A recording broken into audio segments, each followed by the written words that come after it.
संज्ञा पढ़ेंगे आज हम लोग हिंदी व्याकरण संज्ञा। पहले देख लेते हैं संज्ञा में क्या क्या है, क्या क्या पढ़ेंगे हम लोग।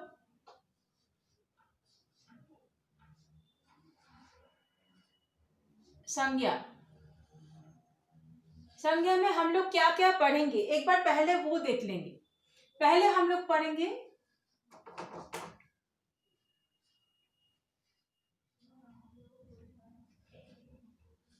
शाब्दिक अर्थ। शाब्दिक अर्थ पढ़ेंगे, उसके बाद हम लोग पढ़ेंगे पर्याय, संज्ञा के पर्याय पढ़ेंगे। नेक्स्ट पढ़ेंगे परिभाषा। परिभाषा पढ़ेंगे, उसके बाद पढ़ेंगे प्रकार भेद। संज्ञा के प्रकार भेद, कितने भेद है संज्ञा के, संज्ञा कितने भेद है वो पढ़ेंगे हम लोग। उसके बाद पढ़ेंगे उदाहरण। उदाहरण देखेंगे। नेक्स्ट देखेंगे हम लोग ये जो प्रकार भेद है इसका परिभाषा देखेंगे।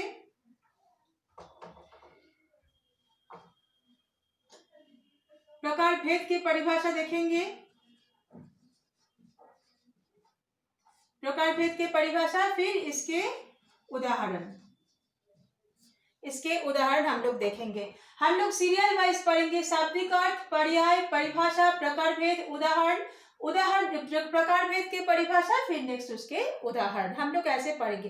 अगर आप लोग क्लास 6 से 12 तक कोई भी क्लास का एग्जाम दे रहे हो या तो कोई भी कॉम्पिटिटिव एग्जाम आप दे रहे हो तो ये संज्ञा का टॉपिक आपके लिए इम्पोर्टेंट है। अब वीडियो आप देख सकते हैं। पहले हम लोग स्टार्ट करेंगे संज्ञा के ये शाब्दिक अर्थ। संज्ञा अगर शाब्दिक अर्थ देखेंगे तो सम प्लस ज्ञा। सम एक उपसर्ग है, सम प्लस ज्ञा से बना है संज्ञा। सम प्लस ज्ञा से बना है संज्ञा। सम का अर्थ क्या है? सम का अर्थ है सम्यक।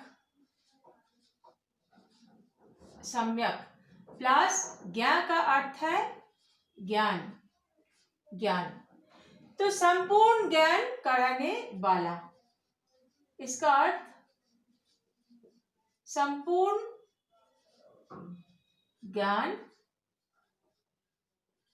कराने वाला। सम प्लस ज्ञा संज्ञा। सम एक उपसर्ग है, सम प्लस ज्ञा मिलकर संज्ञा हुआ बनता है। सम्यक, सम का अर्थ है सम्यक। सम्यक अर्थात संपूर्ण। ज्ञा का अर्थ है ज्ञान। ज्ञान मतलब ज्ञान। तो सम अगर दोनों मिला के अगर इसको शब्द हम लोग अर्थ निकालते हैं तो संपूर्ण ज्ञान कराने वाला, इसको कहते हैं संज्ञा। ये हो गया हम लोग को शाब्दिक अर्थ। फिर नेक्स्ट देंगे पर्याय। पर्याय अगर देखते हैं इसका पर्याय क्या है? इसका पर्याय अर्थात पर्यायवाची शब्द हम जिसको बोलते हैं हम लोग नाम। कोई भी नाम जिसको संज्ञा कहते हैं, है ना। कोई भी नाम जिसे संज्ञा कहते हैं, ये भी हो गया। नेक्स्ट परिभाषा। परिभाषा को देखेंगे। पहले हम लोग एक बार सुन लेते हैं। किसी भी व्यक्ति, वस्तु, स्थान, स्थिति, अवस्था आदि के नाम के बोध कराने वाले शब्द को संज्ञा शब्द कहते हैं। जैसे अगर हम लोग कोई भी किसी भी वस्तु हो सकता है, किसी भी व्यक्ति हो सकता है। एक बार उदाहरण पहले देखेंगे। मान लीजिए अमन। अमन, देखिए हम क्या बोले थे, संज्ञा का पर्याय क्या है? नाम। अमन एक नाम है, एक व्यक्ति का नाम है। अगर हम बोलेंगे रांची, ये भी एक नाम है, शहर का नाम है। अगर बोलेंगे बुढ़ापा, ये भी एक नाम है, किसका? अवस्था का नाम है। बुढ़ापा एक अवस्था का नाम है ना। अगर बोलेंगे प्रेम, ये भी एक नाम है, एक स्थिति का नाम है। तो ये जितना भी नाम, ये जो नाम उसे संज्ञा कहते हैं। एक बार परिभाषा को हम लोग देखेंगे। परिभाषा एक बार हम लोग देख लेंगे। एक बार हम लिख देते हैं सबको पता है, ये हमें भी पता, पर फिर भी एक बार हम परिभाषा लिख देते हैं। परिभाषा, किसी भी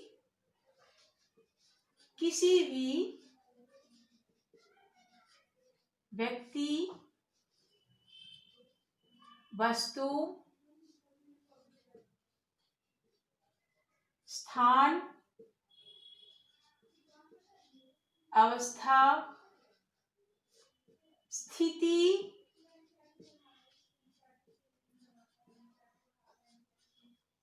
आदि का बोध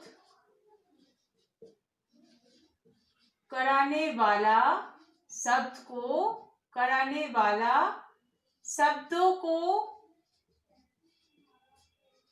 शब्दों को क्या कहते हैं? संज्ञा। शब्दों को संज्ञा कहते हैं।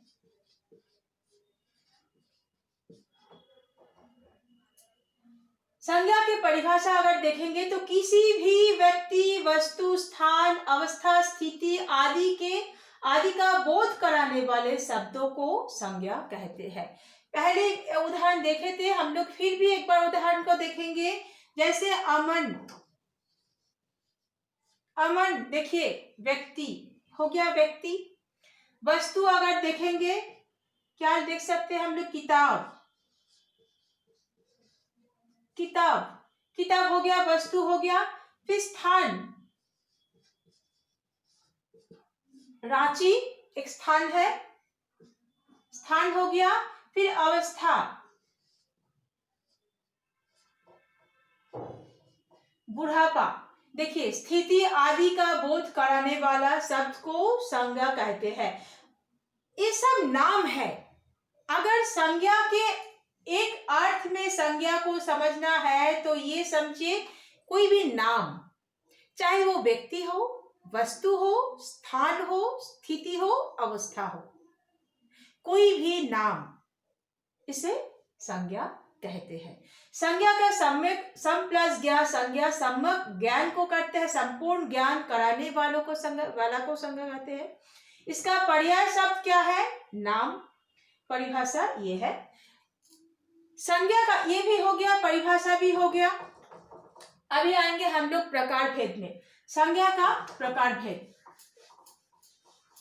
अब 6 to 12 कोई भी एग्जाम देने वाले हो, या तो कोई भी कॉम्पिटिटिव एग्जाम आप देने वाले हो या तो दे रहे हो, तो ये वीडियो आपके लिए वेरी इंपॉर्टेंट है, क्योंकि हम वेरी इजी वे में, सरल तरीका, सरल भाषा में इसको हम समझाने की कोशिश करेंगे। तो प्रकार अगर देखेंगे, इसका भेद पहले देखेंगे। भेद याद रखिए, अगर मुख्यतः भेद, जब जो भी बड़े बड़े कॉम्पिटिटिव एग्जाम होते हैं वहां मुख्यतः भेद ऐसे करके भी क्वेश्चन अलग से आ जाते हैं। तो मुख्यतः 3 भेद है। संज्ञा के भेद मुख्यतः अगर पूछते हैं तो 3 भेद लिखिए। देखिए, संज्ञा, पहले इसको 3 भाग में हम लोग बांटेंगे। फर्स्ट है व्यक्तिवाचक,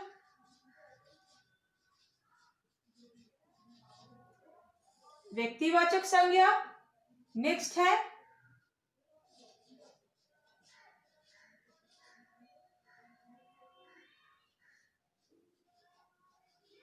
जातिवाचक संज्ञा। नेक्स्ट है भाववाचक संज्ञा। मुख्यतः 3 भागों में भाग किया गया है संज्ञा को, व्यक्तिवाचक, जातिवाचक, भाववाचक। उसके बाद आते हैं जातिवाचक। जातिवाचक को फिर से 2 भागों में बांटा गया है। जातिवाचक को फिर से 2 भागों में बांटा गया है। जैसे एक है आपका समूहवाचक,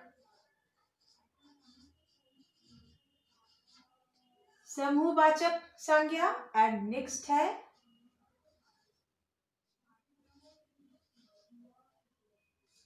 द्रव्य या तो पदार्थ पदार्थवाचक। समूहवाचक फर्स्ट भेद है, जातिवाचक का फर्स्ट भेद है समूहवाचक, जातिवाचक का सेकंड भेद है द्रव्यवाचक या तो पदार्थवाचक। पहले हम लोग व्यक्तिवाचक को देखेंगे, उसके बाद हर एक संज्ञा को हम लोग प्रकार के परिभाषा के साथ देखेंगे, उदाहरण के साथ देखेंगे। तो फर्स्ट हम लोग देखेंगे व्यक्तिवाचक संज्ञा। व्यक्तिवाचक नाम से ही पता चल रहा है कोई भी व्यक्ति या तो वस्तु के नाम को, मतलब विशेष, कोई भी विशेष व्यक्ति या तो वस्तु, सबका नहीं। जैसे संज्ञा ये तो है शहर, शहर है संज्ञा। अगर हम बोलते हैं रांची,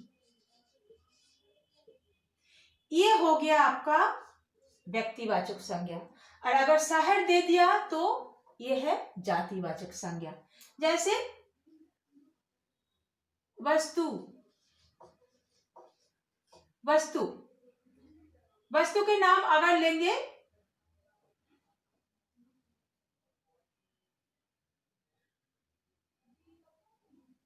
किताब,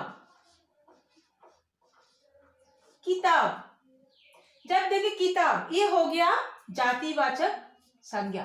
पर अगर किताब के आप नाम लिखते हैं, जो भी किताब आपके पास है, गणित की किताब है, अंग्रेजी की किताब है, अगर नाम लिखते हैं तो वो हो गया आपका वस्तुवाचक, व्यक्तिवाचक संज्ञा, है ना। वस्तु का नाम है, किताब एक वस्तु है, पर्टिकुलर एक किताब के बारे में आप बोल रहे हैं। जैसे अगर आप बोलते हैं लड़का, लड़का, लड़का अर्थात ये भी संज्ञा है बट ये जातिवाचक है, ये जातिवाचक है। अगर लड़का, अगर आप नाम लेते हैं लड़का, राम, ये हो गया व्यक्तिवाचक, क्योंकि आप पर्टिकुलर एक विशेष एक लड़का का नाम आप ले रहे हैं। तो इसका परिभाषा अगर देखेंगे, व्यक्तिवाचक संज्ञा की अगर परिभाषा देखेंगे तो क्या लिखेंगे हम लोग, जो संज्ञा शब्द व्यक्तिवाचक, व्यक्तिवाचक संज्ञा, इसका परिभाषा अगर हम लोग देखेंगे तो लिखेंगे जो संज्ञा शब्द किसी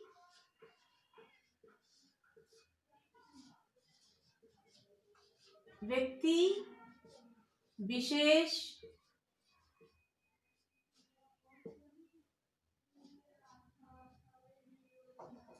वस्तु विशेष, वस्तु विशेष का, विशेष का नाम का बोध कराने वाला, नाम का बोध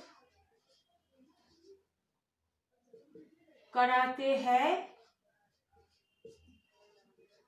कराते हैं, उसे व्यक्तिवाचक संज्ञा कहते हैं, व्यक्तिवाचक संज्ञा कहते हैं। जो संज्ञा शब्द किसी भी, किसी व्यक्ति विशेष, वस्तु विशेष, वस्तु विशेष का नाम बोध, नाम का बोध, नाम का बोध कराते हो उसे व्यक्तिवाचक संज्ञा कहते हैं। जैसे हम अभी अभी एग्जाम्पल दिए थे, राम, जयपुर, जयपुर, गंगा, गंगा, गंगा एक नदी का नाम है, गंगा, रेखा, रेखा एक लड़की का नाम है, एक लड़की की नाम है रेखा, रेखा। ये सब है व्यक्तिवाचक संज्ञा का उदाहरण, ये सब है व्यक्तिवाचक संज्ञा का उदाहरण।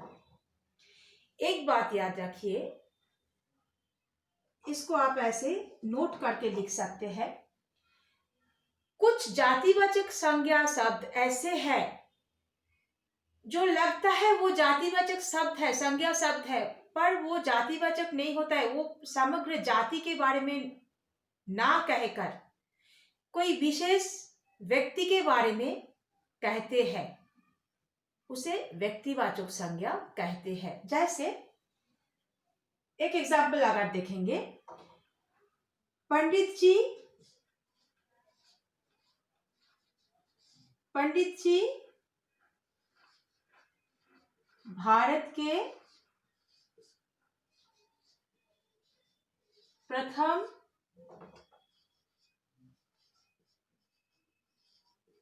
प्रधानमंत्री थे। पंडित जी भारत के प्रथम प्रधानमंत्री थे।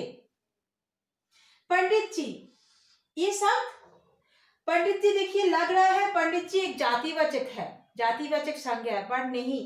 पंडित जी अर्थात यहाँ जवाहरलाल नेहरू जी के बारे में बात किया जा रहा है, इसीलिए हम बोल रहे हैं। ये इंपॉर्टेंट देके नोट कर सकते हैं कि जो भी जातिवाचक संज्ञा सब समग्र जाति के बारे में बात कहना ना कहकर पर्टिकुलर कोई विशेष व्यक्ति के बारे में कह रहे हो तो उसे व्यक्तिवाचक संज्ञा कहते हैं। और एक एग्जाम्पल देख सकते हैं, जैसे नेताजी ने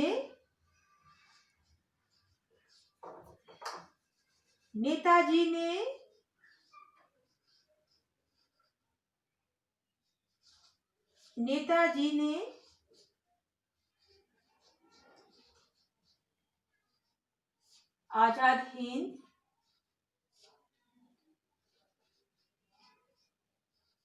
फौज का गठन किया था। नेताजी ने आजाद हिंद फौज का गठन किया था। यहाँ देखिए नेताजी अर्थात समग्र सारे नेताओं के बारे में बात नहीं कह रहा है, ना बात नहीं बोला जा रहा है। यहाँ नेताजी अर्थात नेताजी सुभाष चंद्र के बारे में बात कह रहे हैं, बोला जा रहा है। तो जब कोई संज्ञा शब्द जातिवाचक होकर भी कोई विशेष व्यक्ति के बारे में वो कहते हैं, बात करते हैं, बोध कराते हैं, तो उसे व्यक्तिवाचक संज्ञा कहते हैं। हम मिटा रहे हैं इसको। अब आएंगे हम लोग जातिवाचक संज्ञा में। जातिवाचक संज्ञा किसे कहते हैं एक बार देखेंगे पहले, उसके बाद उसके उदाहरण देखेंगे, परिभाषा देखेंगे, फिर हम लोग उदाहरण देखेंगे। जातिवाचक के कितने प्रकार भेद हम बोले थे? दो प्रकार है, समूहवाचक एवं पदार्थवाचक। तो पहले हम लोग देखेंगे जातिवाचक संज्ञा। जातिवाचक संज्ञा अर्थात एक संप्रदाय के, एक समुदाय के बारे में जो संज्ञा शब्द, जो शब्द कह रहे हैं, समग्र संप्रदाय, समग्र सारे समुदाय के बारे में। जैसे शहर, जितना भी शहर है सबके बारे में कहा जा रहा है। लड़का, जितना भी लड़का है सारे लड़कों के बारे में कहा जा रहा है, तो उसे कहते हैं जातिवाचक संज्ञा। परिभाषा अगर देखेंगे तो जो संज्ञा शब्द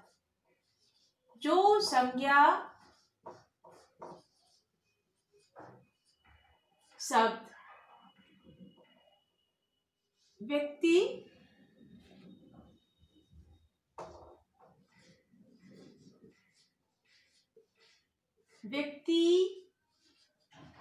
वस्तु तथा पदार्थ के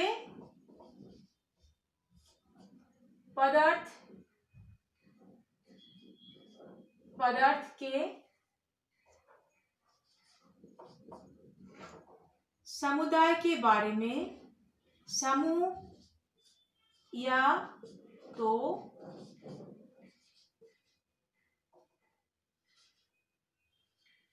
समुदाय के बारे में कह रहे हैं। जो संज्ञा शब्द व्यक्ति, वस्तु तथा पदार्थ के समूह या तो समुदाय के बारे में कहते हैं उसे जातिवाचक संज्ञा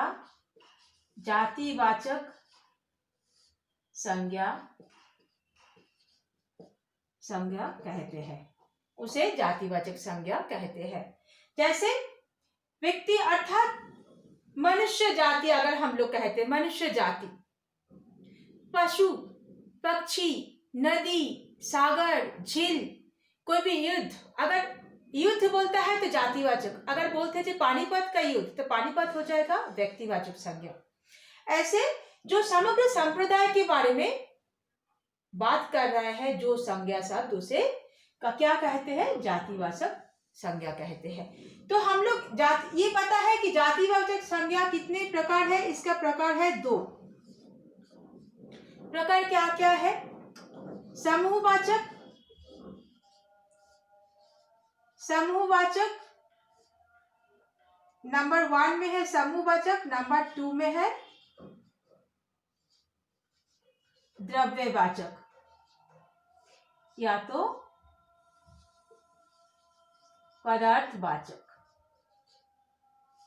द्रव्यवाचक या तो पदार्थवाचक। एक बात इसको मिटा रहे हैं हम, जैसे नोट करके इंपॉर्टेंट लिखिए, इंपॉर्टेंट नोट करके आप लिख सकते हैं। जैसे हम बोले थे जब व्यक्तिवाचक संज्ञा में जैसे बोले थे कि जो ऐसा भी कुछ संज्ञा शब्द है जो समग्र जाति के बारे में बोध ना कराकर वो एक व्यक्ति के बारे में बोध कराता है, तो उसे व्यक्तिवाचक संज्ञा है, पर वो शब्द है, लगता है वो जातिवाचक जैसा।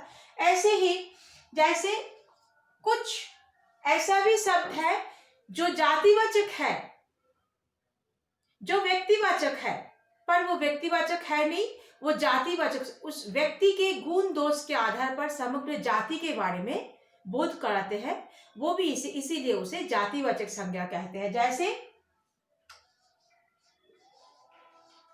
रावणो, रावण से बचो,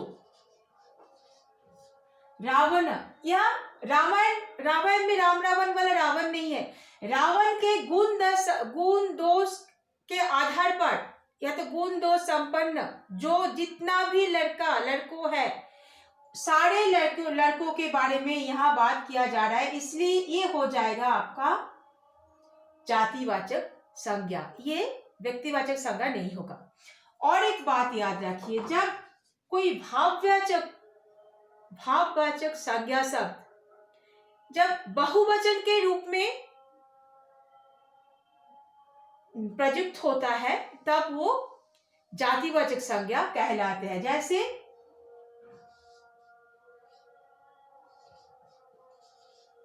बुराइयों से बचो, बुराइयों से बचो, बुराइयों से बचो। देखिए बुराइया, या तो बुराई हो गया आपका जातिवाचक भाववाचक संज्ञा, जब बुराइयों हो गया, ये हो गया बहुवचन, इसलिए ये हो जाएगा जातिवाचक, ये हो जाएगा आपका जातिवाचक संज्ञा,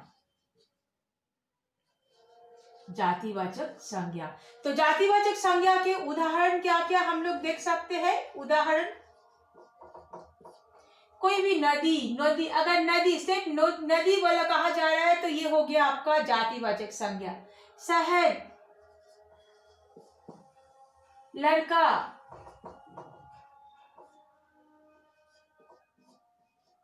किताब, पशु,